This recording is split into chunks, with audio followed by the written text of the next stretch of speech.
नमस्कार, मैं हूं प्रिया आपके साथ और आप देख रहे हैं महामंथन और महातैयारी।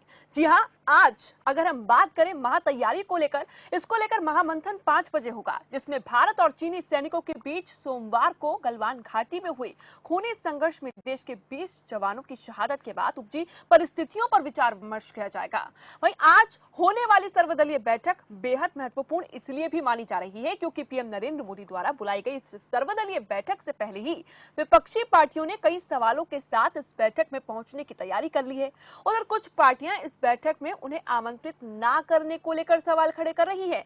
आरजेडी और आम आदमी पार्टी का ये कहना है कि उन्हें भी इस बैठक का हिस्सा होना चाहिए था, लेकिन उन्हें नहीं बुलाया गया। अब यहाँ पर सवाल ये बनता है कि जिस बैठक में हम साफ तौर पर एकजुटता और अखंडता दिखाने की कोशिश कर रहे हैं और भारत की इस अखंडता और एकजुटता के साथ चीन को जवाब देने पर विचार करेंगे, उस बीच क्या कुछ आखिर बाहर से निकलकर सामने आ रहा है, राजनीतिक पार्टियों में से निकलकर सामने आ रहा है? ये बड़ा सवाल है। क्या इस महामंथन से पहले इस तरह की चीजें होना सही है? यहाँ पर ये समझने की आवश्यकता है। तो आज हमारे साथ जो मेहमान जुड़ेंगे उनसे हम चर्चा करेंगे। सभी मेहमान हमारे साथ जुड़ने वाले हैं। अशोक ठाकुर जो बीजेपी के प्रवक्ता हैं वो हमारे साथ जुड़ेंगे। पुष्पेंद्र श्रीवास्तव कांग्रेस के प्रवक्ता हमारे साथ जुड़ेंगे। लोकेश भिवानी आम आदमी पार्टी प्रवक्ता हमारे साथ जुड़ेंगे। प्रफुल्ल बख्शी डिफेंस एक्सपर्ट के तौर पर हमारे साथ जुड़ेंगे। उनसे भी जानेंगे कि चीन को लेकर क्या नीति अपनाई जा सकती है आने वाले दिनों में, क्योंकि कूटनीतिक तौर पर, आर्थिक तौर पर तो हमने ये साफ तौर पर समझ लिया है कि कैसे चीन को धक्का देना है, चीन को सबक सिखाना है, लेकिन वहीं चीन की ओर से जो साफ तौर पर बार बार प्रयास किए जाते हैं कि कहीं एलएसी को वो और आगे बढ़ा सके, उसको लेकर अब उसको क्लियर करना होगा और ये साफ करना होगा कि जो हमारा है वो हमारा ही रहेगा। सोमवीर शरण भी जुड़ेंगे हमारे साथ, जो सीनियर जर्नलिस्ट हैं और हमारे साथ खास तौर पर सर्वदलीय बैठक को लेकर जो सवाल हमारे मन में है उस पर रखेंगे अपनी बात। ग्राफिक्स पहले आपको दिखा देते हैं इस पूरे मुद्दे को लेकर और ग्राफिक्स के जरिए आपको समझाते हैं जहां गलवान में क्या हुआ था वो भी आपको बताया। बातचीत के लिए चीनी कैंप के जो सैनिक थे, चीनी कैंप में भारतीय सेना का दल गया था। बिना हथियार के कैंप भारतीय सैनिक गए थे क्योंकि ये समझौते में साफ तौर पर दायर है।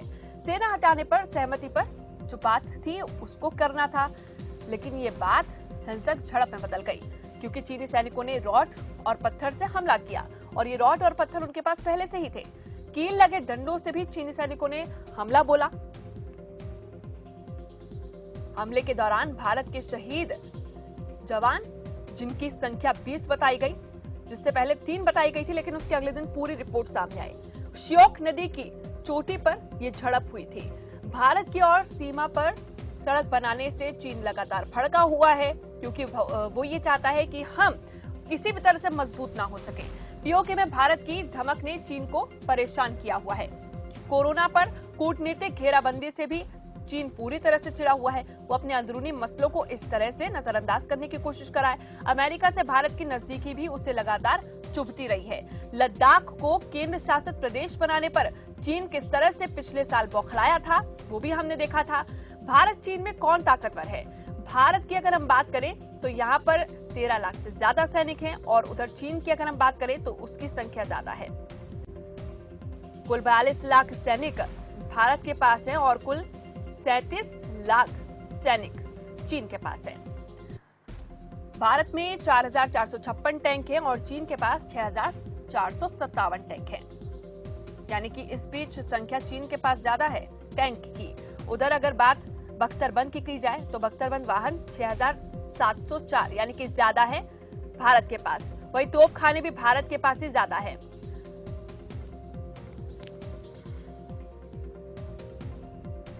तो प्रफुल्ल बख्शी जी, डिफेंस एक्सपर्ट, इस वक्त सबसे पहले हमारे साथ जुड़ रहे हैं।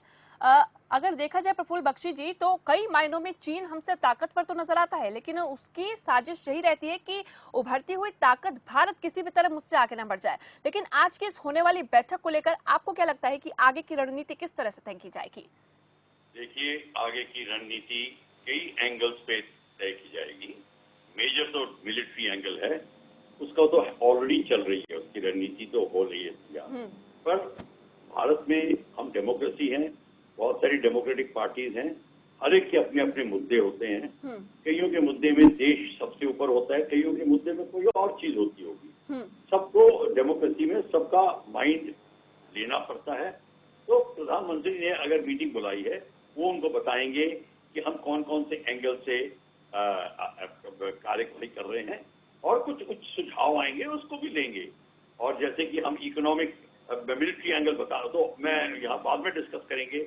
इकोनॉमिक एंगल्स जो है उसमें क्या होगा, डिप्लोमेटिक एंगल्स में किस तरीके से हम अपनी डिप्लोमेसी बढ़ाएंगे, किस किस से मिलेंगे, कहाँ कौन सी मिलिट्री अलायंस बनाने की बात करेंगे साउथ चाइना सी में और इत्यादि, और फिर किस देश के साथ में किसको रिकग्नाइज करेंगे, किसको नहीं। हम ताइवान को क्या रिकग्नाइज करेंगे, क्या हम तिब्बत को इंडिपेंडेंस के लिए रिकग्नाइज करेंगे। हमारे को अब ये चीजों पे ध्यान देना है। चीन के साथ काम करने का मतलब है अब सारी कायाकल्प हो गई है। अब ये पुरानी नीतियों को आप एक बार मिटा दीजिए, जैसे आप हमारे पूर्वज तख्ती को मिटाते थे, अब नए सिरे से काम शुरू होगा। और सबसे पहले है आपकी जो डिफेंस की नीतियां हैं उसको आप स्ट्रेट अवे चेंज करिए। रूल्स ऑफ एंगेजमेंट, ये जो 1993 और 96 में बना था, हम निहत्ते एक दूसरे से मिलेंगे, हम वस्त्र नहीं ले जाएंगे। सैनिकों का काम है, अगर आपकी मातृभूमि में दुश्मन घुसाया है तो पहले आप उसको अस्त्र से संहार करिए, उसके फिर बाद में बात करिए। ये आपकी छाती पे आदमी बैठ गया है आगे दुश्मन, और हम कह रहे हैं हम नेगोशिएशन कर रहे हैं। कौन सी नेगोशिएशन हो रही है? कोई नेगोशिएशन नहीं होती। जब दुश्मन आपके सिर पे बैठा होता है उसको सिर्फ उसको पहले रामधरी दिनकर ने पोएम में कहा था, तेरे द्वारों पर खड़ा क्रांत सीमापति तूने की पुकार, पर दलित इसे कहना पीछे पहले ले मेरा सिर उतार। आपको पहले उसका सिर उतारना चाहिए था। अभी तक आपकी एयरफोर्स बैठी है, अगर इजराइल इंडिया की जगह होता तो अभी तक सारों को खगा दिया होता ग्राउंड अटैक फाइटर से। वो 20 किलोमीटर लॉन्ग जो कॉलम आ रहा है उसको सबको तबाह कर दिया होता। बिल्कुल प्रफुल्ल बख्शी जी, यानी कि सीधा सा अर्थ है आपकी बात का, जहां तक मैं समझ रही हूँ, कि उन देशों के साथ खास तौर पर जो लगातार भारत को किस नजरिए से देखते आए हैं, धोखा देते आए हैं, उनके साथ एक साइन ऑफ पीस वाली नीति नहीं बल्कि एक अलग नीति बनाने की तैयारी अब कर लेनी चाहिए, यही आप कहना चाहते हैं क्या? सारी पुरानी नीतियों को आप इरेज कर दीजिए। As far as China is concern, China अपने हित में बात सोचता, आपके हित में नहीं सोचता। हमको तो समझ नहीं आती कि गलवान में वो लड़ रहा है तो हम गलवान में ही बैठे। आपने 5 जगह पे ऑक्यूपाई कर लेना चाहिए था, मालदीव में ऑक्यूपाई कर लेना चाहिए था। अब तो तोता पे गोदार पे आपका ब्लॉकेट लगा देना चाहिए था। हम किस लिए रुके हुए हैं? कौन सा मुहूर्त? एयरफोर्स निकालने के लिए मुहूर्त चाहिए आपको? 1962 में रो के हमने हालत खराब कर रही थी अपनी, और एयरफोर्स को नहीं लगाया था। कारगिल में भी आप हिचकिचा रहे थे एयरफोर्स को लगाने के लिए। वो तो मीडिया वालों ने कहा है, पूछा गवर्नमेंट से कि क्या दिल्ली में जब दुश्मन आएगा तो आप एयरफोर्स को लगाएंगे? तब एयरफोर्स को लगी थी। अब जाग जाने का समय आ गया है। ये सब ये बातें चलती रहेंगी, बातें कर रहे हैं, नेगोशिएशन हो रही है, और ये रक्षा नीति के लिहाज से बहुत महत्वपूर्ण है कि हम किस तरह से अपने आप को मजबूत बना रहे हैं। इस वक्त हमारे साथ बाकी मेहमान भी जुड़ चुके हैं, आप सभी का बहुत स्वागत है इस चर्चा में।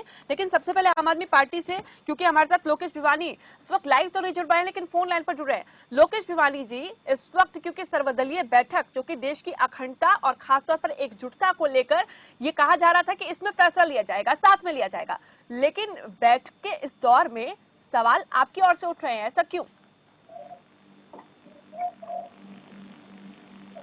लोकेश भिवानी, आवाज मिल रही है आपको हमारी? सवाल सुना आपने मेरा? जी बिल्कुल प्रिया जी, मैं यहाँ पर ये कहना चाहूंगा कि ये जो राष्ट्रीय सुरक्षा का जो गंभीर मसला है, इस पे केंद्र की जो भाजपा सरकार है, इसको सबको साथ लेकर के चलना चाहिए। पूरे देश का एक बहुत ही महत्वपूर्ण स्टेट है दिल्ली, उसके 3 बार चुने हुए मुख्यमंत्री को इस बातचीत में शामिल नहीं करना, ये एक लोकतंत्र के ऊपर हम कहेंगे कि एक बहुत ही दुर्भाग्यपूर्ण बात है, और इस पर सभी को सोचना चाहिए। लेकिन लोकेश जी, चलिए मैं आपके सवाल का पहले जवाब ले लेती हूँ। बीजेपी के प्रवक्ता हमारे साथ जुड़े हुए हैं इस वक्त, अशोक ठाकुर। अशोक ठाकुर, क्या कहेंगे आप, क्योंकि आरजेडी भी आप पर सवाल उठा रही है और आम आदमी पार्टी भी आप पर सवाल उठा रही है।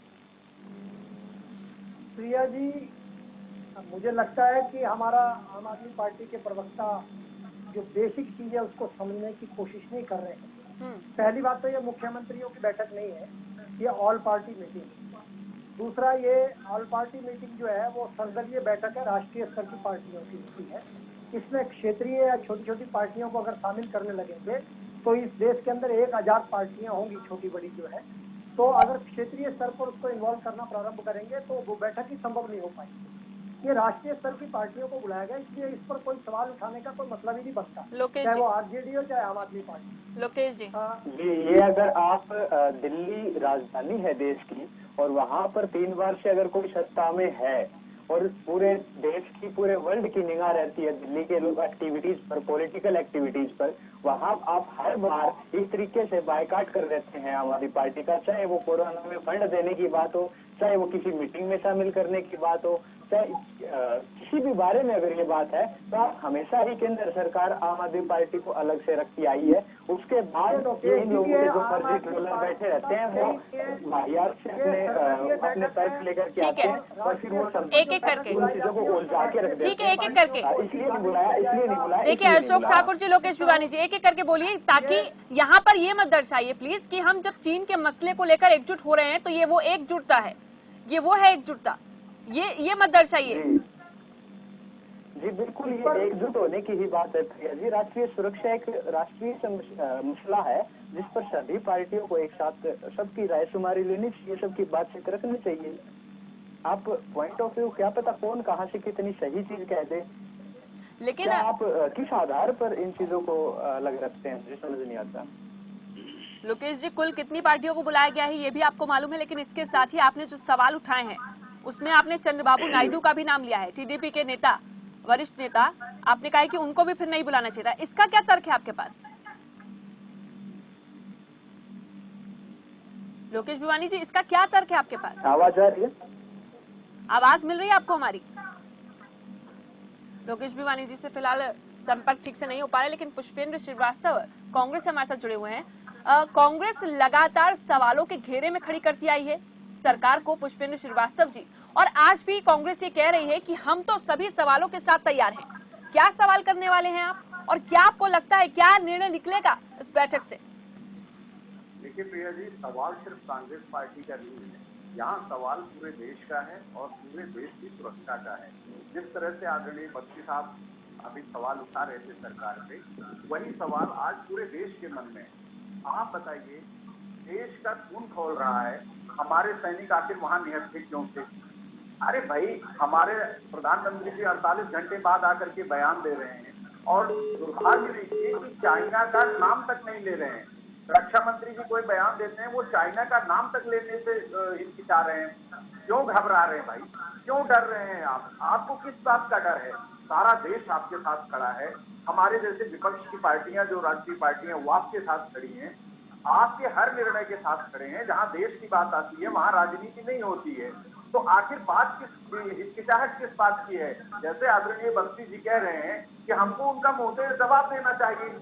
अभी राहुल गांधी जी ने प्रश्न उठाया था कि भाई हमारे सैनिक वहां निहत्थे क्यों थे, तो भारतीय जनता पार्टी ने एक हवाला दिया कि 1996 में एक बॉर्डर मैनेजमेंट एग्रीमेंट हुआ था, डिफेंस एग्रीमेंट हुआ था, एक डॉक्यूमेंट तैयार हुआ था, उसके आधार पे हम वहां गोलीबारी वगैरह इस तरह के काम नहीं हो सकते।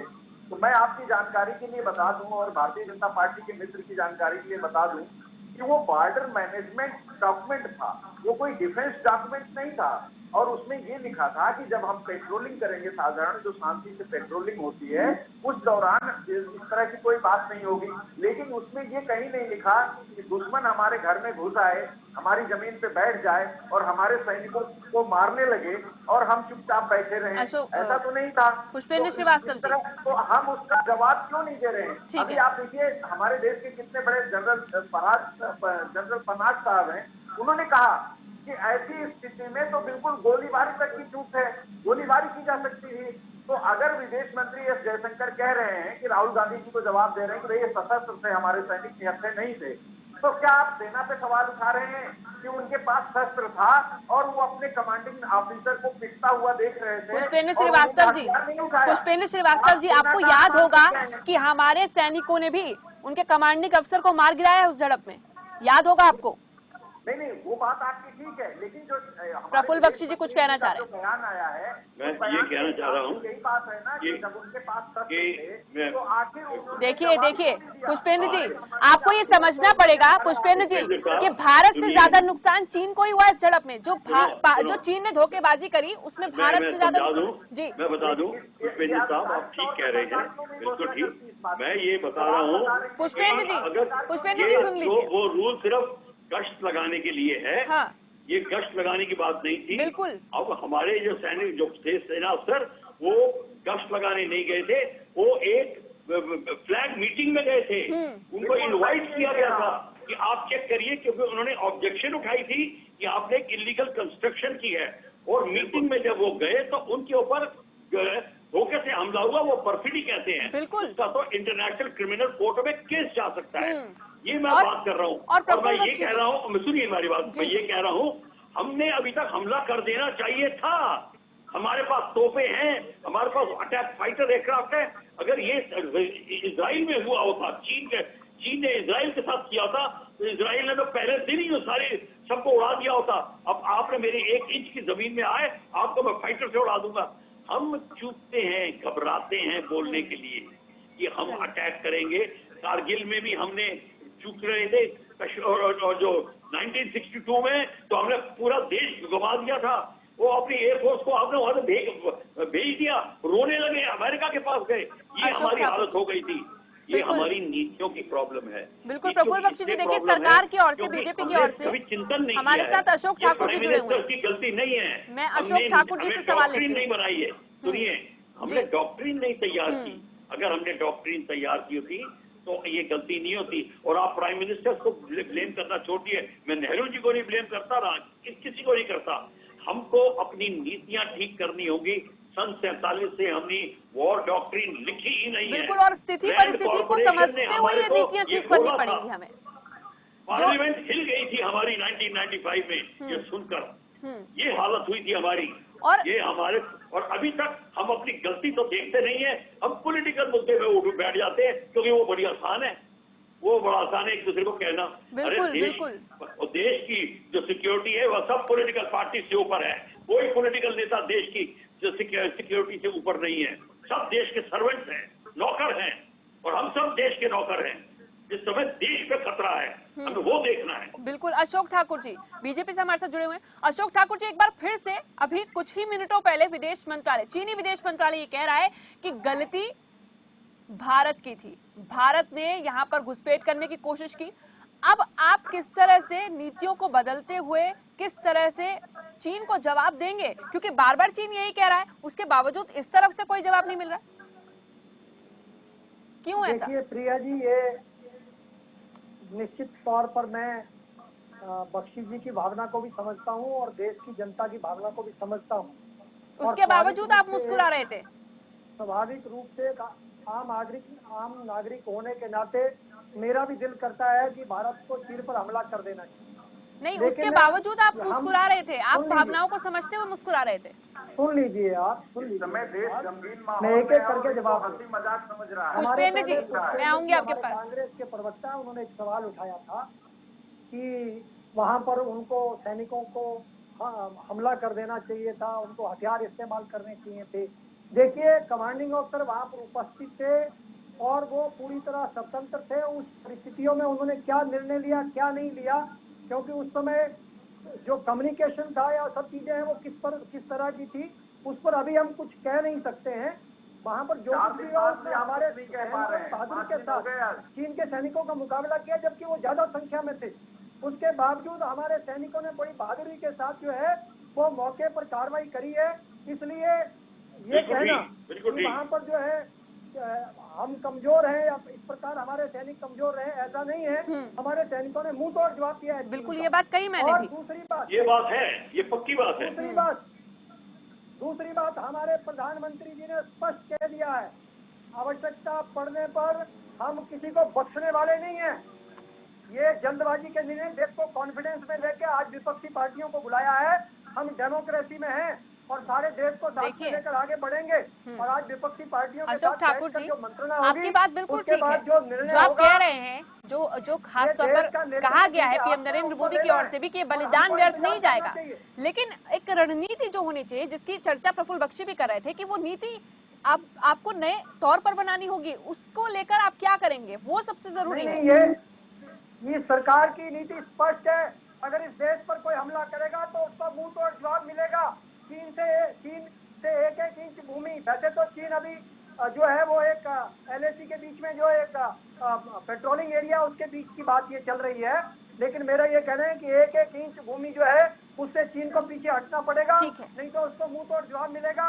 और इस सरकार ने, चाहे वो पाकिस्तान का मामला हो, चाहे वो बर्मा में अंदर घुसकर जो है हमला कार्रवाई करने की बात हो, हमारी सरकार ने अपनी इच्छा शक्ति को पहले पूरी मजबूती के साथ दिखाया है और भविष्य में भी अगर कोई आवश्यकता पड़ेगी तो हमारा नेतृत्व पूरी इच्छा शक्ति के साथ कार्रवाई करेगा। इसके लिए किसी को संख्या रखने की जरूरत नहीं है। अशोक जी, तो ठीक है, महारथी हैं ही भाई, बातें करने में तो माहिर है। मैं आपके पास आऊंगी। सोमवीर शिरोनाणी जी भी हमारे साथ जुड़ गए हैं, वरिष्ठ पत्रकार हैं सोमवीर जी। ठीक है अशोक ठाकुर जी, ठीक है, मैं आपके पास वापस लौटूंगी। सोमवीर जी जुड़ गए हमारे साथ, वरिष्ठ पत्रकार हैं सोमवीर जी। सोमवीर जी, आज की सर्वदलीय बैठक को लेकर आप क्या समझते हैं, कितना महत्व रखती है आज की ये बैठक? क्योंकि ऐसी एक बैठक बालाकोट एयर स्ट्राइक से पहले भी हुई थी। सोमवीर जी, आवाज मिल रही है आपको हमारी? संपर्क फिलहाल टूट गया हमारा सोमवीर जी से। लेकिन आज क्या कुछ होगा महातैयारी को लेकर इस महामंथन में, ये सबसे बड़ा सवाल है। क्योंकि यहाँ पर ये याद करना बहुत जरूरी हो जाता है कि हमने बालाकोट स्ट्राइक से पहले भी इसी तरह की सर्वदलीय बैठक देखी थी और ऐसा हो सकता है कि कोई बड़ा फैसला लिया जा सके इसके बाद।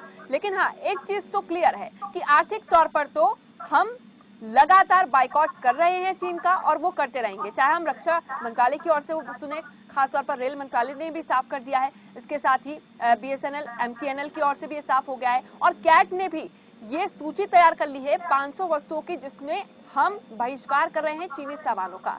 पुष्पेंद्र श्रीवास्तव जी कुछ कह रहे थे, फिर मैं आती हूँ वरिष्ठ पत्रकार के पास। प्रिया जी, मैं आपकी बात को ही आगे बढ़ाता हूँ। आप कह रही चीनी सामानों का बहिष्कार करेंगे, ये सब तो बहुत बाद की बात है। कहाँ से बहिष्कार करेंगे? आपकी हालत है, चाइना से हमारी दुश्मनी के बारे में सभी को मालूम है।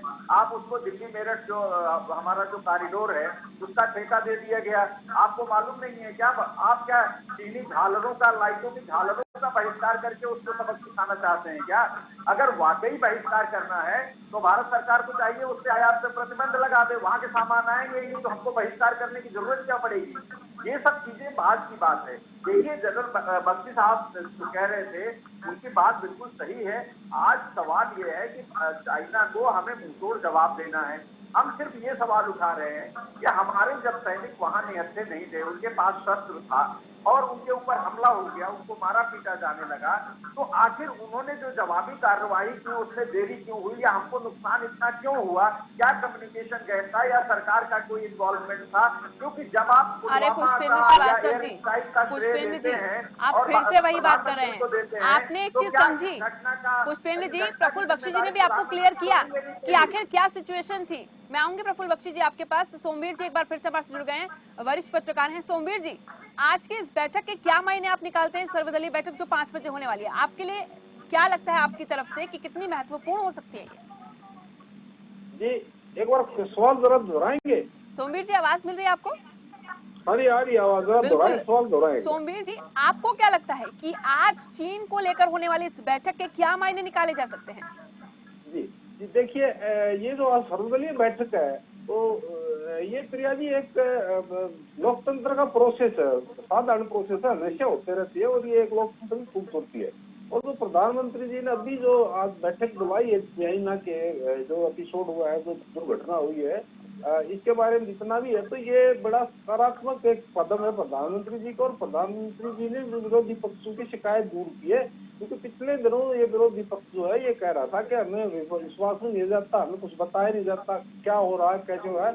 तो ये बहुत अच्छी सकारात्मक कदम है, बहुत पॉजिटिव आ जाएगा। और देखिए विपक्ष, लेकिन सोमवीर जी, जो कुछ हो रहा है इस वक्त, इस बैठक से पहले जो कुछ हो रहा है, जो आरोप प्रत्यारोप हो रहे हैं, जितने सवाल जवाब, उसको लेकर आपको लगता है कि जिस निर्णय पर हमें पहुंचना चाहिए वो निर्णय हो पाएगा इस बैठक के बाद? नहीं, वही कह रहा हूँ, मैं ये कह रहा हूँ कि देखिए विपक्ष में बहुत से लोग बहुत अनुभवी होते हैं, जिन्होंने पहले भी पावर में भी रहे हैं, उनको वैसे भी अनुभव होता है, उनको लेना बड़ा जरूरी होता है। लेकिन उससे पहले, जैसे आपने मेरे से सवाल किया कि उससे पहले जो ये टिक्का टिप्पणी आरोप प्रत्यारोप हो रहे, ये बिल्कुल बेकार है, किसी काम की नहीं है। विपक्ष की भूमिका इसमें अच्छी नहीं लग रही, नकारात्मक विपक्ष की भूमिका, क्योंकि एक ऐसा टाइम है, युद्ध खतर है, बुद्धि समझ लीजिए, ऐसे में इस तरह के बयान देना। अब राहुल जी एक मेन विपक्ष पार्टी है, उनका बहुत बड़ा दायित्व है, लेकिन उन्होंने दो बात रखना चाहता हूँ, उन्होंने दो बातें की।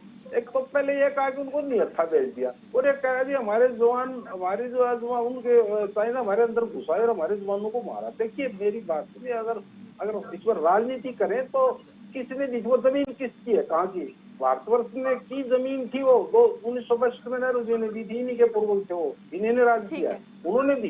तो किसकी जगह में वो जो शहीद हुए वो किसकी जगह में हुए? हमारी जगह में जो नेहरू जी ने उनको दे दी थी, वो नेहरू जी ना देते तो आज ये झगड़ा नहीं होता। दूसरी बात अगर इसको हम देखें, वो ये कहते हैं कि जी निहत्थे क्यों भेजे? निहत्थे भी राहुल जी और कांग्रेस के प्रवक्ता सुन ले, इतिहास में जाइए, 1996 में एक फैक्ट हुआ था जिसमें यह हुआ था कि 2.5 किलोमीटर दोनों तरफ एनओसी से कोई फायर वेपन नहीं होगा, फायर नहीं होगा। चलिए ठीक है सोमवीर जी, ठीक है, प्रफुल्ल बख्शी जी कुछ कहना चाह रहे हैं, प्रफुल्ल बख्शी जी भी कुछ कहना चाह रहे हैं। मैं आती हूँ, मैं देखिए समय का अभाव है, मैं प्रफुल्ल बख्शी जी को एक सेकंड के लिए लेना चाहता हूँ।